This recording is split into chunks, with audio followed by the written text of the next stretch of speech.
I will be dealing with 4 groups of insects. So first will be fall armyworm. First will be fall armyworm.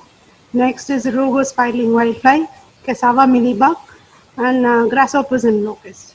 So we'll see them one by one. So fall armyworm, it originated from it was first described from North America. Then it has been spread to both the Americas, Africa, and it has reached India in June 2018. So it was recorded in Karnataka, simultaneously at Coimbatore, Karur. It is spread to almost a few places in Tamil Nadu. Next, coming to the identification part. So we all of us know about the tobacco caterpillar is Spodoptera litura, and Spodoptera frugiperda and Spodoptera litura. They almost, that is the male insect of frugiperda and litura, look almost alike. So first I will tell about the characters pertaining to frugiperda. So in the male, you can see it is almost resembling this litura, and then this is a female insect of the frugiperda. So the female, you can see these wing markings are not there. Instead, it is almost brown and looks like sometimes you can mistake it for sesame also. But coming to differentiate between sesame and female of Frugivorra, you can go with the hind wing characters where you, in these male and female share the same character. That is a white hind wing with lining in the costal region. Then coming to the difference between Spodoptera frugiperda and Lutura. In case of frugiperda, so you can see the spots present over here. So here, yeah, in case of Lutura, you can see a definite four shape number 4. So there's a definite 4 shape marking over here. And whereas in case of Frugiperida, it is not there. And second thing, both will share a common character is you can see the sunglass shaped marking in the termen of the wings. So this is the character which you can easily differentiate whether it is Lutura or Frugiperida. Second character will be, in case of Lutura, you have a definite portion, a wing marking I marked in blue, which is lacking in Frugiperda. So this you should be most of the time we can sometimes mistake Frugiperda for Lutura and vice versa. Then coming to the all the noctuidae, you take Helicorp armigera, Sesamia, Spodoptera, any of the species, they all will have, they are all spherical, almost zero 0.9 mm. So this is the some photo of Spodoptera frugiperidae. So they have a definite ornamentation. This is the character micropylar region where you can differentiate. Even then, it is very difficult to differentiate in the egg stage. So next will be larval stage. So in case of larval stage, I have given for Lutura and Frugiperda. So in case of Frugiperda, this is the early instar larvae. That is the first and second instar. So in the head, you can see there are no V-shaped markings. It is completely black. Okay, and in the hind region, and sometimes it extends to this region also, you can see a pink color line.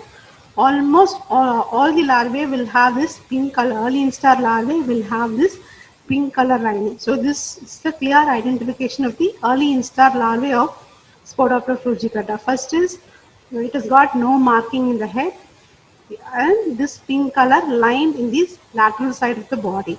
In case of Frugiperda, here also it is almost identical. You can see both are identical. But in case of Frugiperda, you can see there is a brown spot in the first abdomen, third thoracic segment. So here, when it develops into a grown-up larvae, that spot develops into a band over here. So you can easily differentiate, even if it is in the early instar, you should be able to differentiate based on this line. If this line is there, it is Frugiperda. If there is a dot in the third thoracic segment, then it is Litura. Then coming to the grown-up larvae. So I think many of you would have heard it in previous trainings also. Like this is the 8th abdominal segment. Now this is the 9th, this is the 8th abdominal segment. So in case of Frugiperda, so you can see it is square shaped. So there are this raised portion is called pinacula. So you can see the abdominal segment, these were where the seta or hair-like structure is present. They are arranged in a square pattern. Whereas here you see it is not. It is almost boat shaped or trapezoidal. The other segments will have trapezoidal or boat shape. But whereas in case of the eighth segment, only in Frugiperla you have this character. And second thing is this Y-shaped marking in the head. This is also present in Litura, but I will explain to you how it differs. Then coming to Frugiperla, if you touch the larvae, so that's why you can see many dots over here. It is almost granulose. It's little hard compared to Litura larvae, which is very slimy and you feel awkward to touch it also. And this sometimes you can even mistake this for you can mistake the late install larvae of Frugiperda for Helicoverpa armiger. It is very confusing, but this should be the definite point for us to identify that it is Frugiperda. Then coming to the V-shaped marking, in case of Frugiperda, you can see that V-shaped marking does not extend to this plate. See here you have one plate and this is the head capsule. So here the V-shaped marking goes above a little and then there is a stem over here. Whereas here it is almost Y-shape, I would say. In case of Litura, you can see that it is V-shape. So this is one way of differentiating the grown-up larvae of Frugiperda and Litura. And then coming to the biology, so we'll speak here after only about Frugiperda. So eggs are laid in masses. So the mass is covered by hairs of the body. So as a protective measure. So as I said earlier, the early instar larvae looks like this, and final instar is this typical larvae. Then pupae is optic. So there are 6 instars. So it takes nearly roughly 25 to 30 days. And the pupa is optic pupa, well sclerotized. Then it pupates in soil most of the time, and it takes around 7 to 13 days for the pupal period, and adult longevity will be for 7 to 10 days. So coming to the host record, this is I would like to state something here. So Frugiperda was described way back nearly 150 years back, and there is a bibliography on Frugiperda made in 1998 where they have cited 1,200 articles being researched on Frugiperda in US. Still, in spite of those 1,200 articles, we are not able to manage the Frugiperda problem because they have a very wide host range. That is one of the main reasons. And of these plant species, 80 are cultivated crops. And I've given just the brief, very few major crops like maize, sorghum, rice, sugarcane, grasses, cabbage, groundnut. So anything green, it is almost like it eats all the crops which is green. Then coming to the damage system, here you can see the early instar larvae. So this noctuid larvae, this because the egg is laid in masses. So as soon as they hatch, they are all found in a group. So you can see them scraping the leaf. So this will end in skeletonization of the leaf. So they scrape. So this happens for 2 to 3 days. Then they disperse. So when they disperse, they go on to feed on the central shoot. That is the central wall of the maize crop, and it damages. So further growth of the crop is very difficult. Suppose the crop is, standing, you can see this window-like symptoms on the plant. It's a kind of deformation. So mostly it's a feeding on the central shoot, and very rarely it moves on to the tassel and corp. It is not a much preferred feeder on the tassel and corp. Sometimes because of the competition, they eat one another. So there is cannibalism present in Frugiperda.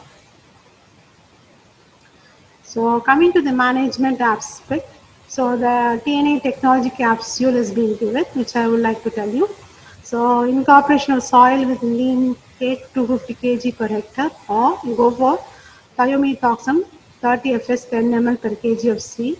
Then we have to follow spacing of 60 by 20 feet, 25 centimeter along, with a row spacing of 75 centimeter between 10 rows. Then raising Bajra Napier for irrigated maize. So first, when Frugiperda was described, it was actually recorded on a fodder grass only of sorghum species. So naturally, it has got a general tendency to get attracted to the Bajra Napier grass. Then coming to the border crop, cowpea, sunflower, gingerlia, marigold to conserve, attract and increase the activity of natural enemies, mainly the parasitoids and predators. Then monitoring using light traps at the rate of 1 trap per hectare. Then mass trapping of fall army male adults using sex pheromone traps at the rate of 50 per hectare. Then coming to the damage part. So suppose the damage is there up to 25-day-old crop and you find there is 5% infested plant, or you find 5 egg masses per 100 plants at a random. It is recommended that you spray any one of these insecticides, either azadirachtin 1%, 20 ml per liter, or imamectin benzoate 5 Sg 4 gram per 10 liters, or thiodigraph 75 Wp 20 gram per 10 liter. Then if it is damage is there in the mid or late growth stage, that is 40 to 45-day-old crops, and your action when you have to take is 10% of the infested plant. So you have to make a survey, I mean going crisscross across, and you have to take it from 20 plants, then work out for the 10%. I mean it reaches 10%. So in case of it is in the 40 to 45-day-old crop, any one of the following insecticides can be applied. Spinosotram 5 ml per 10 liter, or metarhizium minisocrate 80 gram per 10 liter, novaluron 15 ml per 10 liter, or flubentamide 4 ml per 10 liter, then chloranyliprol 5 ml per liter. Suppose it is there in the for more than 45-day-old crop, again you have this 10% infestation only based on need basis. Suppose if this is meant for forage, I mean something is meant for forage, definitely you do not have to take the spray. And it is recommended that preferably the spraying should be taken in the morning or evening hours directed at the walls of the crop. Next, coming to the next part is the Rugo spiraling whitefly. So it's scientifically called Alerodicus rugioperculatus. So it originated from Central America, and it has been, I mean, its distribution has been restricted to this part of America, somewhere towards Mexico, Guatemala, Florida, and Northern America till 2009. In India, it was first recorded in August in 2016 from Pollachi area. So identification, here again, you always have a competitor for the identification. So we have one more whitefly resembling the Rugo spiraling whitefly, that is called Bonda's nesting whitefly. This also comes in coconut. So here this is comparatively, maybe the image is misleading, but comparatively, the Rugo spiraling whitefly is bigger in size, also almost 2 mm in size, and this is lesser than that. And you can see the wing markings. There's a definite like a V-shaped marking over here, whereas the marking over here is discontinuous. These two characters are fine to differentiate whether it is Hallurodicus rugioperculatus or Paralirodus bondari. And I have heard from my our research team in the department that after Rugo spiraling whitefly infestation is over, this takes on, but it is under study. Then, in case of Rugo's whitefly, the male have a long clasping organ at the end of the abdomen. Then, you suppose you have to identify the nymph. So there is an oval-shaped structure. The nymph is an oval-shaped structure with waxy material all around. Looks like a mini bug almost. Then biology of the Rugo spiraling whitefly. So eggs are they are almost cylinder elongate actually. Elongate, and they are very translucent, yellow colored. They covered with that flossy materials. Egg period is 5 to 8 days. So nymphal period is 25 to 30 days, and adult longevity is 19 to 25 days. Then infestation. This again, it infests many a crop, but most importantly in our state, you can find them on coconut as well as banana. So in coconut, so they always preferably feed on the undersurface of the leaves, where you can see the spiraling Rugo's whitefly colony. And in case if these soapy mold appearance is because of the leaf above is infested with whitefly, and the honeydew as a result of the honeydew secretion, you can see the damage over here. So damage, how is it caused? Because as I told earlier, they will be settling on the lower side or the ventral side of the leaf. So what happens on the dorsal side, because of the continuous feeding, you will find yellowish white patches on the dorsal surface. Since the adults will secrete honeydew secretions, there will be a charcoal blacky appearance forming a sooty mold. And finally, this will lead to, I mean, cosmetically I would say it is very This, I mean, very not very appreciative to see the plant like that. It looks almost very diseased. And it has been, this Ruger's whitefly has been recorded on 118 host plants, including cultivated crops, wheat flora, ornamental plants, shrubs, and grasses. Then they have worked out an infestation index here. So number of adults and sooty mold, if it is noticed, if there is nothing, you give a grade of 0. So category is nil, then your infestation index is 0. Then fewer, that is fewer than more than 10 adults per leaflet, and presence of sooty mold incrustation in 5 to 6 plants on the lowermost fronds. So in that case, you give a grade 1. So I will tell you how this is worked out at the end. So you just look on to this. Then 10 to 20 adults per leaflet, and presence of sooty mold should be around 10 to 12. Then there you give a grade of 2, and the category will be medium. And more than 20 adults and presence of sooty mold in more than 12 fronds, then the grade is given 3. So here the infestation is calculated number of farms under the scale of whatever you have done into by the you keep adding everything, and finally you get a total. So that total will be divided by the number of trees you have evaluated. So that will give you the infestation index. So if it is 2 to 3, then it is very severe. Then moderate is 1.01 to 2, and below 1 will be low.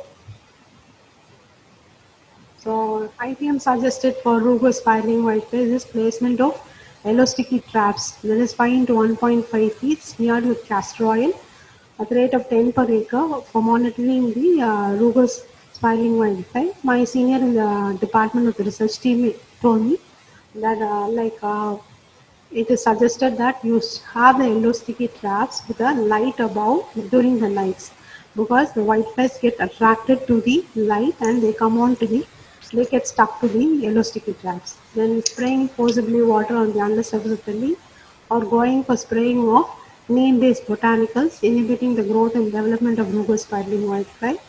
Then the release of predator Chrysoprella at the rate of 1,000 per hectare. Then Encarsia gondolopi, 1,000 nymphs, parasitized nymphs of this Ruger's whitefly per hectare. Then there is a concept called the banker plant system. That is, a whitefly gets attracted to custard apple and cocoa. So when this is there, naturally the parasitoid gets attracted. So this will maintain the population of the, it will keep in check of the spiraling whitefly. So Encarsia gondolopi, it's a very small thing, so it can be identified with you can see the antenna is 8 segmented, then yellowish scape, black and brown this part. The rest of this is yellow. Then mid-tarsal, that is leg, middle leg is 4 segmented. Tarsal part is this part. Okay? So it is 4 segmented. In case of hind and foreleg and hind leg, this part is 5 segmented. Then coming to the wing, they are highly with a, so basal area you don't find this hair-like structures. So this is one of the key characters you find for this Encarsia gondolopi, and you have a costal vein thickening over here. So this is that parasitized Ruger's spiraling whitefly, parasitized by Encarsia. Then there are a wide variety of natural enemies present in the coconut ecosystem, which feed on the spiraling whitefly. For example, the Cyclocephalus, Juveria coccinella, then a Cecidomyid, again a coccinella, then you have a Chrysoprus species. So this has not been identified. There is a huge complex which we are not able to observe, which we have to take care of also. Then coming to the this mealybug in tapioca. So there is so far there are 23 species of mealybugs recorded in tapioca, and you have a huge complex. There is Pseudococcus, there is Sphaerococcus, there is Phenacoccus. Right now we are more interested on the Phenacoccus complex because of the introduction of cassava mealybug from Africa. So first I will tell you, this is Phenacoccus solenopsis. So how will you identify this Phenacoccus solenopsis? So look at, you just looking at this, like on the above side, you can see these 4 dark colored spots. So if it is there, it is very easy to tell that it is Phenacoccus solenopsis, commonly called the cotton mealybug that was introduced. This is also an invasive pest some years back. Then this is also one more introduced pest. It is Phenacoccus malarensis. So yeah, even Manihoti will look like sometimes with the mass it looks like a cluster like this. But here you can see there is a typical two-tailed over here. So this is Phenacoccus malarensis. Then Phenacoccus parvis. This also you can mistake it for Manihoti. So here you don't find the tail and it is almost oval shape. In the next slide, I will tell you how you can go about Phenacoccus manihoti. So Phenacoccus manihoti, they are almost pink. The colony is pink. When you look at it, they are very pink. But with the egg mass, they will look like this. So you have to be shrewd enough to identify the grown adult females. They are almost pink, and you can see there is not a tail as in case of Malarensis. Only by like you go into the field and get used to it, then you'll become an expert in that. So here again you can see that has been it was first recorded from South America, then again it has gone back to Africa, then from Africa it has gone to the this part of Asia. But so this map I have taken from Cambi. So Cambi has not yet included the record in India. In India it has been recorded in May 2020. It was described from Kerala. So probably we should have some planting material or some travelers carried some other material with them from to which the insects stuck on. And this is, I mean, this has been a huge case of because of the damage it causes to the cassava. And in case of Tamil Nadu, we have, no, not in all places, but in few places around Salem and Netapu, we have observed this Phenacoccus manihoti occurring. So here biology, as I told you, so it is in a fluffy mass, yellow colored, can be mistaken for the Malarensis. Then they are almost pink actually. So nymphal is 7 to 10 and adult longevity will be 10 to 11 days. So this is the typical symptom. So usually they feed on the growing tips of the plant. So on the ventral side of the leaf, you can see the mealybug infestation. This happens even for the other species also. So it is not easy to identify in field level. It is always best that you give it to a concerned scientist who's working on it or an entomologist who knows how to go about things and get it identified for you. And best is always approach the right person for the identification of the mealybug. So even the other mealybug will cause the same symptoms. So the leaf gets this mottled almost. So this is a huge plantation. This photo I have taken from a Thailand cropping system. You can see the entire area is devastated. And you look at the size of the tapioca tubers, comparatively very thin and it results in very low yield. So this is amid the COVID pandemic, this is one more panic we have to take care of. And the research is being done in our department. And we are looking out for other natural enemies occurring in this crop. So this was what Dr. Prabhakaran, our director, was speaking about. There's Anagyrus, the name has been changed as Echinodynocarcinopacea or Anagyrus lopacea.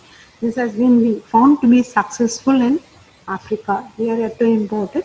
One other safety measure you can take for preventing the spread of this insect is never take plant cuttings from an infested field. Never ever take an infested plant cutting and store it. So next will be grasshoppers and locusts. I know all of us are very familiar with grasshoppers, and locust is it has been in the news very recently. So grasshoppers, almost from our childhood, we've been growing with these grasshoppers. So any grass you walk on, any plant you see, the most common insect you come across are the grasshoppers. So I'm sure all of you in your BSc agree. Your first practical class is to study the structure of an insect. You would have been given a grasshopper in your hand and asked to label with antenna, compound eye, thorax, wings, abdomen, and whatnot. So I know all of you are very familiar with the grasshoppers, but because of this locust outbreak in the recent, there is a huge panic over it. So I will just go through what are the common grasshoppers found in different crops. So first will be I will take it with rice. You can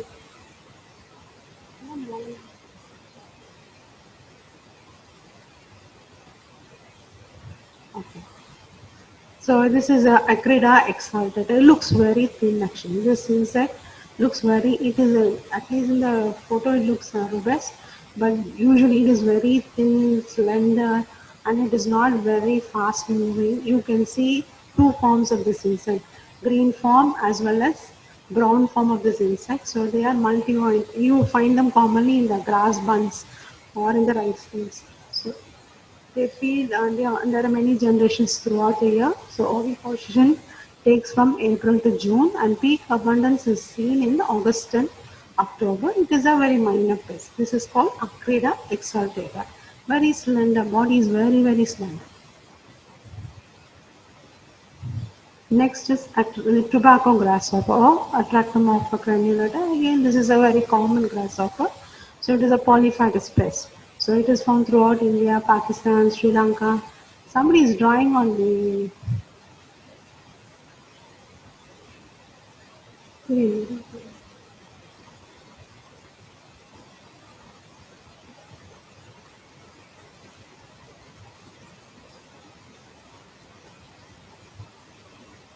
the line.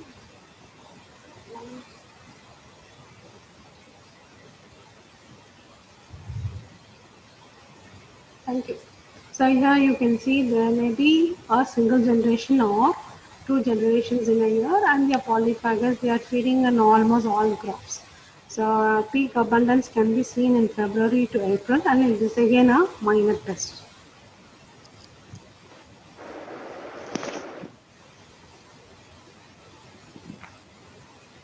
Next is spotted grasshopper, spotted locust or coffee locust. This has been in the news again very recently from Kanyakumari and Wayanad region of Kerala. So it has been distributed across Pakistan, India, Tibet, Burma, Thailand, Cambodia, Vietnam, Malaysia, Sumatra and Java. So, under IUC, an International Conservation Union, this has been categorized under near threatened species. But when we saw this insect, these all belong to a family called Pyrgomorphidae. Generally, these Pyrgomorphidae, that is under grasshopper, these Pyrgomorphic grasshoppers, they will come in well, at least I mean few numbers during the May, April, May seasons. So what happened was when people saw this only the nymph, there was a big flare that there was a big talk that this is a locust. So locust was there in Rajasthan, and then it was mistaken for this coffee locust. It is not a locust; it is only a grasshopper. But in this common name is wrongly given, probably because if they are found in groups. So you here you can see the body is black. There is a mid dorsal yellow line going across. Then there is a yellow line on either side. So you look at the adult, it is just beautiful. I have it in my lab. If any of you happen to come to Coimbatore, I can show you. It's just beautiful. This green, it is almost olive green, and it is under near threatened species. Kindly, my humble request will be, kindly please never take up any spraying for this. Please, we can consult, go for some botanical spray. So we have to be very cautious about this insect. Let us conserve this insect. It breeds only once in a year. There is only one generation. It is polyphagous. Mostly it is found in the coffee plantations, then the banana plantations. Mostly it is in the high altitude. Then the pepper plantation. They have seen this outbreak in Namakkal in Tamil Nadu and Kanyakumari. They have recorded from banana and then pineapple and all. So peak abundance occurs in August and October. Occasionally of economic importance, it was earlier. Now it is under near threatened species. Kindly take care that we don't spray or recommend any insecticide for this particular insect. So next is Deccan grasshopper. So Coleman aspiniroides and one other wingless grasshopper. So this is also polyphagous. There is only one generation per year. So it feeds on dicots, monocot crops, and it is also a minor pest. Next is cotton grasshopper. This is one other family. So this again, it looks like the locust. It resembles a locust, but it is not a locust. I will tell you how. So you can see this white band, a typical white band which you will not find in the locust. So it is almost the size of the locust, and many a times we use entomologist group, another plant protection group, we receive this people asking because when it lays the eggs, all of you are aware it lays in groups. So when they emerge out, they come in group for a few days, then they disperse. It is not a, I wouldn't say it is a serious pest. It's a minor pest, and it is also cotton, commonly preferred, mostly found in cotton. It is wrongly called as locust again, brown spotted locust or migratory locust. But this is a grasshopper. This is not a locust, and you can identify based on the marking of this. Next is Hieroglyphus banyan, rice grasshopper.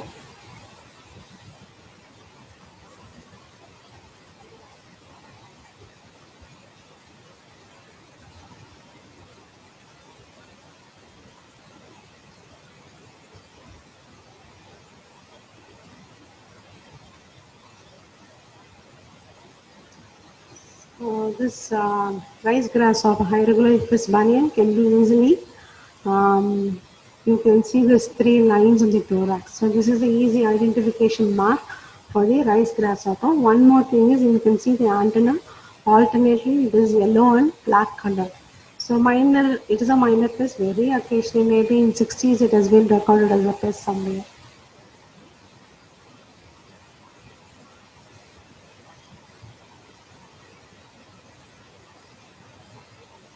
So next is Neorthoclus acuticeps. This is again another wingless grasshopper. Previous one we saw was the Deccan grasshopper. That is also a wingless grasshopper.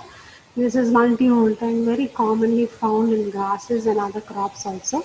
So this can be identified with these red two yellow markings. So on the lateral side there is a black marking with white dots, and you can see this red colored spots. So this is a typical identification. You can see the slant face. It's very common. Then we have Odialis semivalensis. Again, this occurs in brown form also. So this can be identified based on the, you can see there is white mark over here, and in the leg also there are these black yellow marks. So this is again a very minor pest. It may be univoltine or multivoltine. So there should not be any panic over this. Next is Hoxia hyala, very commonly found in grasses in monocot crops. So there is a dark band running across the body. So this is Hoxia hyala. Then this is also was in use, Polycerus pictus. And so when we were small, we commonly find this grasshopper on the Calotropis plant. So nowhere now it is very rare to find a Calotropis plant anywhere across the roadside. So this has again become a very rare insect. As I said, like coffee locust, no? Alarchis niger, it is under near threatened, and this they have been taken up for study. Again, this has been speculated because the occurrence is very low. And this insect was in news because there was in particular field in somewhere near Dharmapuri. There was they breed during the season. So once they saw that more number, they prefer Calotropis. All others are very minor. Minor host. They alternate host. They don't prefer at all. For them, Calotropis is the main host, and it is commonly called arc grasshopper or painted grasshopper or Calotropis grasshopper. It breeds once a year, and there's only one generation per year. So two grasshoppers we have to be very careful about. So please find, like after that news, watching that news on spraying taken up in the Dharmapuri for killing this grasshopper, I didn't sleep for 2 days. It was very disheartening. In spite of all our studies and we know what it is, yeah, just because there is a locust somewhere doesn't mean it comes to Tamil Nadu. Here I would like to tell you, locust invasion was first recorded from India in 1897 from Tamil Nadu. And after that, the last locust invasion has been recorded in 1954. Maybe there were a series, but in Tamil Nadu, these are the two major outbreaks. One in 1897 and the next was in 1954. We have not had any locust outbreak, but which was very disheartening. First day it was in news, everybody was asking whether this is a locust, and next day it was killed with the spray. So kindly please take care that you don't recommend this any spraying for this. If Calotropis is found, automatically they will shift to Calotropis. There is no doubt about it. And we have lost Calotropis. That is also becoming an endangered plant, I think. And coming to the locust species in India. So the real locust. So real locust, we have three species predominant. So first is Locusta microdoria, then Bombay locust Pantanga succinata, and the most notorious will be desert locust, that is Listocerca gregaria. These two locusts were in use in earlier part of 1900s. After which, like somewhere in 1906 to 1920, they were in use. Like they were occurring in Maharashtra, in somewhere near Bombay and Gujarat. After that, there has not been much heard of these two insects. Whereas the most notorious pest on earth, just like we talk about this COVID-19, among pests, let it be a pathogen for crops, or let it be an insect, or let it be any organism that is going to cause any harm, the most notorious pest will be the desert locust, that is Listocerca gregaria. So this is the immature adult and this is the mature adult. So immature adult will be pink, the mature adult will be yellow in color. So why they became gregarious? That is because recently in 2009 they are found from Oxford University that when the leg is being rubbed against the thorax, this hind leg is being rubbed against the thorax, the ganglia, the brain, ganglia over nerve cord over here sends a message to the brain. From there, then they release a chemical called serotonin. Because of that, this phase forms. That is, it automatically, just like we have adrenaline being secreted, we become very hyperactive. When there is more of adrenaline secretion in our body, we become more hyperactive. So, probable reason why the serotonin is done, we do not know the exact function. So, when the leg is being rubbed here, and it takes the message to the brain, and from the brain serotonin is released, then they become in the gregarious form, otherwise they are like any other normal grasshopper.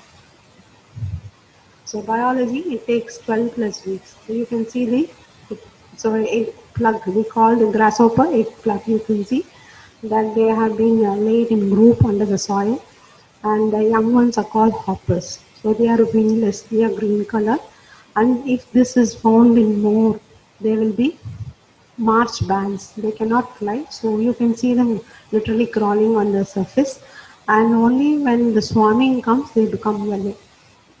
Pink and then yellow. So here you can find this. This is the this color is the winter and spring breeding areas resulting in migration, and the dotted one is the summer breeding areas. Usually, this grass, I mean this desert locust, so it will travel roughly around 60 to 65 countries in Africa to reach Rajasthan. It is as if they are coming for a pilgrimage to Rajasthan every year. Okay. So they travel roughly around 60 to 65 countries. There is no passport, there is no visa, no religious barrier. We do not know why this migration occurs. Migration part, still it is to be a studied science in any animal group. So with the locust. So they travel from here, they cross, they come until Rajasthan. This year we have seen that coming to parts of Gujarat and somewhere to Delhi and Madhya Pradesh. Otherwise, they restrict themselves to Rajasthan.